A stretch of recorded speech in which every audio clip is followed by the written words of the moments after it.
Good evening. We're following Hurricane Irma tonight. WCJB TV20 News would like you to know, beginning at midnight, we'll have wall-to-wall coverage of Hurricane Irma no matter what the storm brings. For those who might lose power before our wall-to-wall coverage begins, you can download our app for Android and Apple devices. You can watch us on a live stream of our coverage, or you can go to WCJB.com and hit the live stream button. Chief Meteorologist Bill Clinton is here in the Weather Center to give us the latest on Hurricane Irma and its track. As a matter of fact, we are seeing very strong winds out there at this time, and we'll continue to see strong winds. The 11 o'clock advisory just in from the National Hurricane Center. Take a look at that, and you'll see what's going on. If we can pop that up, you'll see what's expected across the region as we see the winds of 100 miles an hour, 952 millibars. Good news is the pressure keeps rising. Movement to the north at 14, so the speed is relatively steady, and that's going to continue for a little while longer as we expect to see it move off towards the north.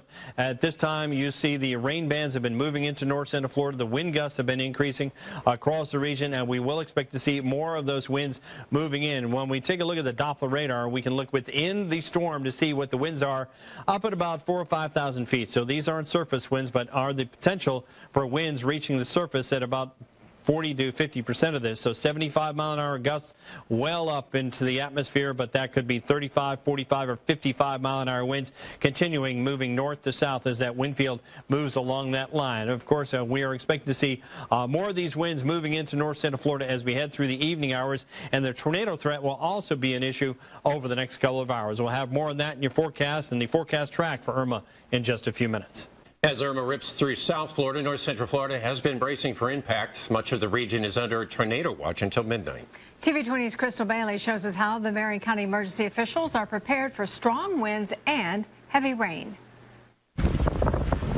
Wind gusts as high as 100 miles per hour starting early Monday. Power will be out, and there will be trees going down all over the place. Now, if the trees go down, if it damages the homes, that's obviously part of it, along with vehicles as well. Marion County is prepared for the worst. The wind speeds in the western part of the county, especially in our southwest communities, such as Dunellen, the State Road 200 corridor, and Rainbow Lakes Estates, could potentially reach Category 2 level. Wind has picked up. It's expected to rain more than 10 inches in Marion County, and even officials have boarded up their walls and windows for security. We are the high ground, and we are the lighthouse for everyone. They're asking everyone to stay cautious, get off the roads, and get to shelter. But there is no mandatory curfew. They've been coming from the east, and they've been coming from the west. We will stay open for every single one of them. Emergency officials saying some people living in mobile homes, against suggestion, are not leaving. Everybody behind me, every one of their personnel is standing by and ready so that when this storm is done, we are here for them. Brace yourself for the worst of Irma in north central Florida. For updates, visit our website, WCJB.com. In Ocala, Crystal Bailey, TV20 News. And of course, as you know by now, Hurricane Irma continues to push its way through Florida. And one of the first places in north central Florida to feel the effects is Marion County. TV20's Curtis Jennings is live at the Marion County Emergency Operations Center with an update on water usage in the county. Well, you guys, right now I'm standing here with Marion County spokesman Nick Zoller. Nick, what is going on with this water crisis, it seems? Well, there's no water crisis. All the Marion County utilities customers still have full water service. The issue is that with a storm like this and with so many power outages, our lift stations, which are the facilities that push the wastewater from the homes onto the wastewater treatment facility, some of them are without power. So they have a certain amount of storage within them where they can hold the wastewater that's coming from homes. But what we're asking is that folks conserve their water usage, reduce the amount of times they're flushing toilets, using showers until the storm has passed, and that will allow us to avoid any sanitary sewer overflows. And what are some tips of how they can do that too as well, Nick? So some tips are just if they don't need to flush their toilet, it's not the greatest thing to think about, but then to maybe refrain from doing so. If they don't need to wash dishes right now, they could refrain from doing that, running their dishwasher. If they have power, from running their washing machine if they have power, those sorts of things that could be put off a few hours. Alrighty, thank you, Nick. So the goal is to make sure that you conserve your water your best way possible, and you guys will continue to bring you more updates as they become available. Reporting live in Marion County, Curtis Jennings, TV20 News. Thousands of customers across north central Florida are without power right now, and the number will likely grow overnight. Alachua County is waiting for Irma's wind and rain to increase, and we're staying up to date with emergency management. TV20's Sarah Gerard is out at Alachua County's Emergency Operations Center tonight and spoke with officials about what Gainesville and surrounding areas should expect over the next couple of days. Sarah? Well, we can actually already feel the wind and the rain picking up, and officials inside tell me they are working extra hard to make sure that after Hurricane Irma, we can return back to normal. There are countless crews inside making sure that every county department, from sheriff to fire to GRU, is trying to prepare for what's to come. So far, crews have been sent out on a few down power lines, transformer fires, trees are down, more than 3,500 people without power. Electric companies from out of state are in town to make sure that power comes back up as quickly as possible while they can, and officials are saying this could be one of the worst events they've ever seen. Gainesville, Alachua County hasn't been hit by a hurricane since the 70s. 2004 was pretty devastating for us, but that was a tropical storm, 3 tropical storms. So we want people to be particularly vigilant in this storm, because when we think about the storms that have been painful to us, none of them have been hurricanes, and this one could be, so it's got our attention.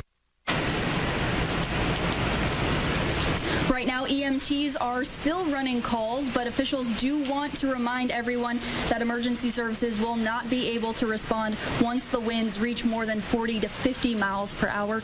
Bottom line, do not go outside. We will have all the updates we can give you as information comes in on air. But for now, reporting live from Alachua County Emergency Services, Sarah Gerard, TV20 News. You can visit WCJB.com for the latest information on curfew, shelters, and closures for north central Florida. And we'll have more on Hurricane Irma when TV20 News returns.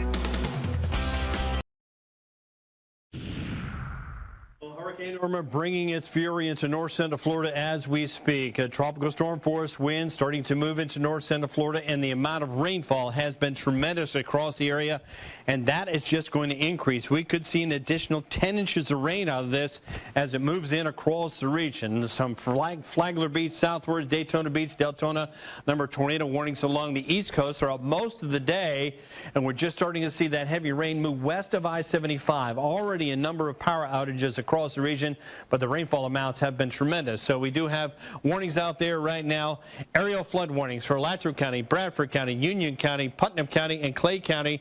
Even some flash flood warnings well back out towards the north in Duval and Nassau County. You'll notice not a lot back out to the west right now, but we are going to see that get more of a problem as we head through the evening, because the rainfall potential here is between 6, 10, to 15 inches of rain in this widespread area from Jacksonville, Lake City, south to Cedar Key and Ocala, all the way down to Crystal River. And that is in addition to the amount of wind we are expecting to see. The winds have been picking up throughout most of today, and right now 24-mile-per-hour winds sustained in Gainesville, 21 in Ocala, 25 in Lake City, and 45 in St. Augustine. You wouldn't think that seemed like much of a wind. Well, with the saturated ground and the saturated tree limbs that are falling and producing power outages right now, when you add in wind gusts of tropical storm force right now in Gainesville, 39-mile-per-hour gust, 39-mile-per-hour gust in Ocala, 33 at Cedar Key, 39 at Cross City, and 56 at St. Augustine, and 68, not quite a hurricane force in Daytona Beach, but the winds are really starting to howl across the region. Tropical storm force winds will take over as we head through the overnight hours, and the tornado threat is going to stay with us as well. This tornado watch in effect until midnight tonight. Going to continue to see that probably expand past midnight as we see these rain bands intensifying off the East Coast. That's where we've seen most of the tornado threat for today has been on the tail end of these as they make landfall and then moving back into north central Florida. At this hour, the center of the storm, Irma, is about 50 miles, 60 miles to the east-southeast of Tampa Bay along this line here. It has weakened again. It's been inland for several hours. Movement to the north still at about 14, staying on the same pace. So it hasn't slowed down or sped up, but 100-mile-per-hour winds instead of 105. That still means we could have hurricane-force winds here in Gainesville down the line. Looking at the amount of wind out. You can see tropical storm force winds possible all the way back up into South Georgia. Here's a forecast track. You can see that line staying inland right now for most of the area. That's the good news. It will weaken the storm even more so, but we still will have the potential for hurricane force winds. Less likely that it'll move back out into the open waters of the Gulf of Mexico, so it should not intensify, continuing that gradual weakening with the threat of hurricane force winds still interior sections and coastal areas of north central Florida, with the flooding also being a problem out there along the coast. We're looking at an inundation of the flooding, 3 to 6 foot seas, a few spots 6 to 9 feet, heading up the coastline from Crystal River to Yankeetown, and then from north of there back over to Cedar Key, and even further to the north from Swanee River, Horseshoe Beach, and Steinhatchee, anywhere between 3 to 6, possibly even 9 feet of inundation with those areas. Flash flood watch, in effect, means flash flooding will be a problem as we head through the overnight hours with the rainfall moving on in. That's going to be a big problem, too, with the rainfall amounts adding up. Tornado threat remains high through the early morning hours. Tropical storm force winds likely, hurricane force winds possible, and, of course, the storm surge along the coastline during the day on Monday. Here's the futurecast as everything moves on in. Winds picking up, intensifying a bit. Storm moves on by late tomorrow afternoon. We'll see breezy conditions, but maybe some sunshine. 70 degrees, heavy rain, tropical storm force winds tonight. Tomorrow, tropical storm conditions, possible afternoon winds and rain, with the wind gusts very, very high. Hurricane warnings along the coastlines continuing, and the extended outlook. Temperatures warming up with the rain chances disappearing on Tuesday, but return through the end of the week. We'll also have to watch out for river flooding with the amount of rainfall we are expecting across north central Florida. We'll have a question and answer period later on the newscast tonight, Bill, but still getting a lot of questions. Just got a message from someone just now saying they live alone and they want to know, when will the storm hit Gainesville? It's frightening for some people. It's dark outside. It is hitting us now, and it's going to continue to get worse, unfortunately, as we head through the overnight with the winds picking up, potentially hurricane force winds probably around 2, 3, or 4 o'clock in the morning. That will probably be the worst of the storm, but it's going to stay with us overnight and during the day on Monday, too. I remember in 04 and 05, we had a lot of trees that were down, and the city of Gainesville is now reporting trees down. Is that going to be a similar concern here? I think so. We haven't had a number of tropical systems to actually help clear out the dead trees or the dead limbs, and we're already seeing power outages without the real significant wind yet. Right. I think that's just going to get worse. All right, thanks, Phil. We'll be right back.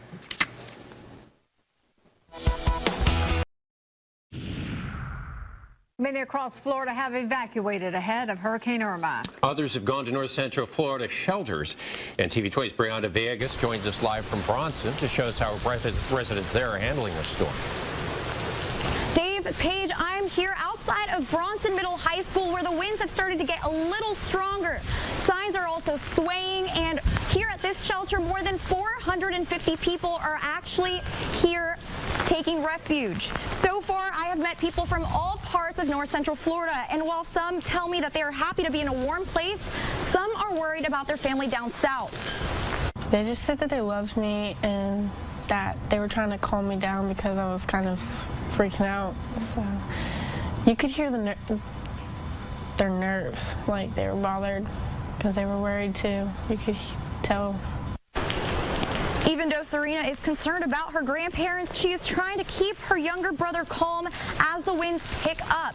So here at the shelter, we do have a curfew that was set at 10:30 to keep everyone in the buildings safe away from the storm.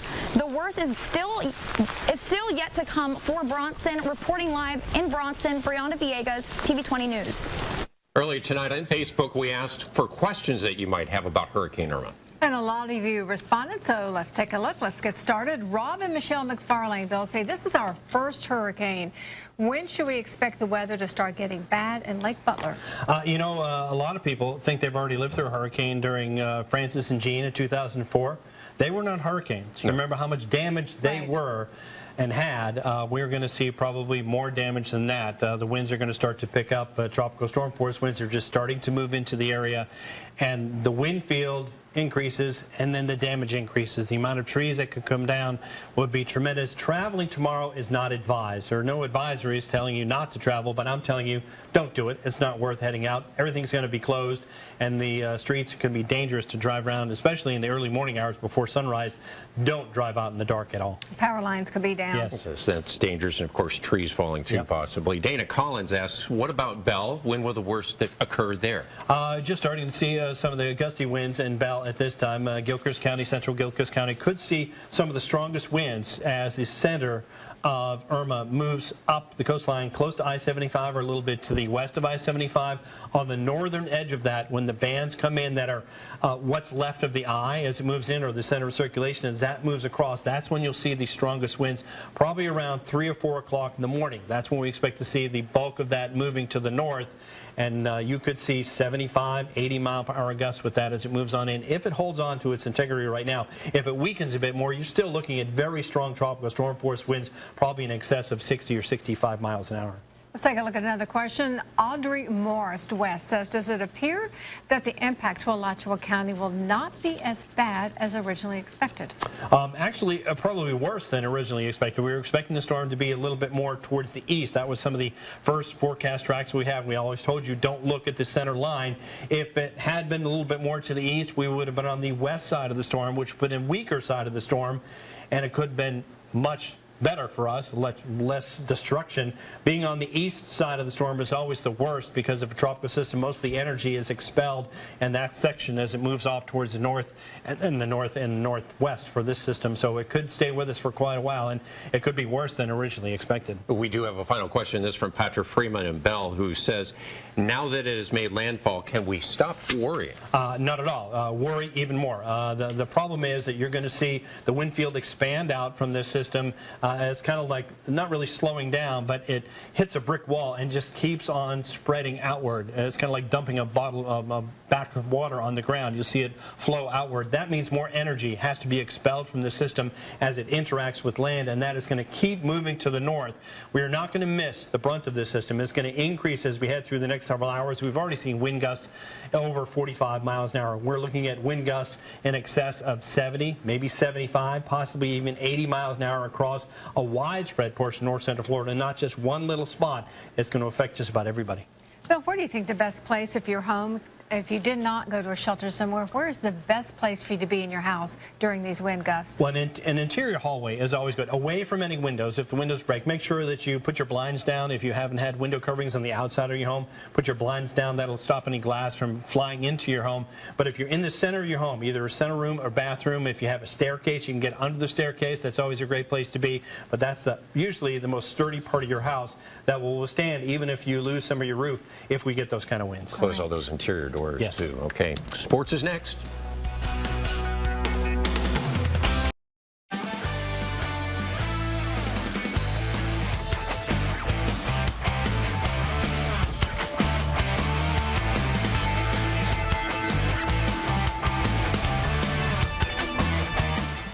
Welcome back, and as you all know by now, we had a jam-packed weekend of Gator sports wiped away due to Hurricane Irma. And in the NFL, with Irma forcing the Dolphins and Bucs to postpone their season-opening matchup, the Jaguars actually lucked out as the only Florida team initially scheduled to make their debut away from Florida. And listen, the Jags have struggled in recent years, but as far as predictions go, I'm not a fan of counting teams out before they play their first game. That being said, the way Jacksonville dominated the Houston Texans today, well, I don't think anyone expected to see this. Now, before the game, plenty of emotions in the stadium and a roaring ovation for Texans J.J. Watt. Watt helped raise over $30 million for Hurricane Harvey relief in Houston.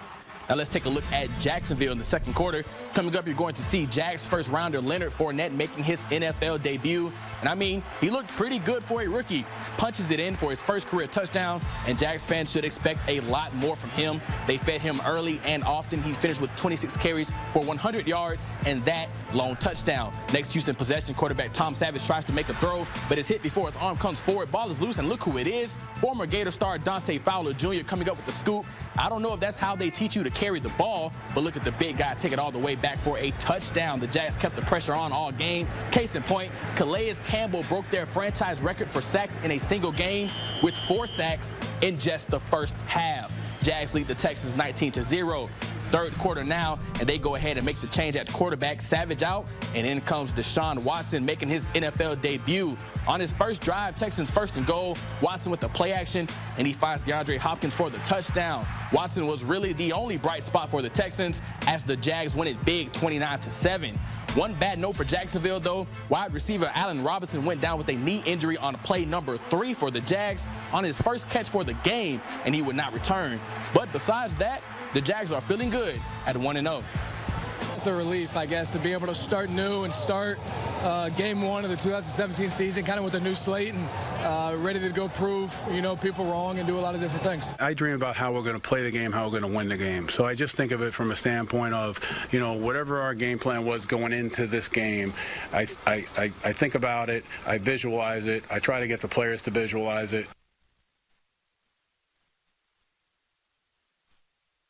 All right, how about those Jags? Or those Lions? Yeah, I like the Lions game, too. More on Irma when we come back. We've had the rain all day. Now the winds beginning to pick up. 56-mile-per-hour gusts, St. Augustine, 67 Daytona Beach, 39. That's tropical storm force winds here in Gainesville, and 36 in Ocala, even 45-mile-an-hour winds back over to Cedar Key. Rain bands moving in. Heavy rain, strong winds going to continue as we head through the overnight. And really not much of a let-up here. I think the strongest wind potential will be with us as we head through about 3, 4, or 5 o'clock in the morning. That's when the center of circulation, what's left of Irma as it moves through as a potential Category 1 hurricane with winds in excess of 75 miles an hour, will be impacting north central Florida. All right, and we'll be here covering the whole thing. Thanks for watching the TV20 News at 11. We will see you tonight at midnight.